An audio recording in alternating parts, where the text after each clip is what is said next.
In this video, I'll show you how to mute and unmute someone's Facebook stories without unfriending them. Let's get started. First, open the Facebook app on your phone. At the top of your home feed, you'll see the Stories section.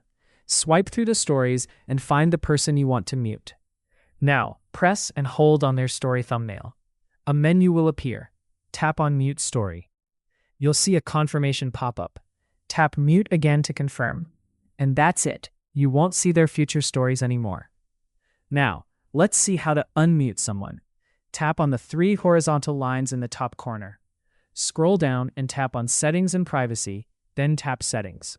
Next, scroll to the Audience and Visibility section and tap on Stories. Here, tap on Stories you've muted. You'll see a list of people you've muted. Find the person you want to unmute and tap Unmute next to their name. And that's it.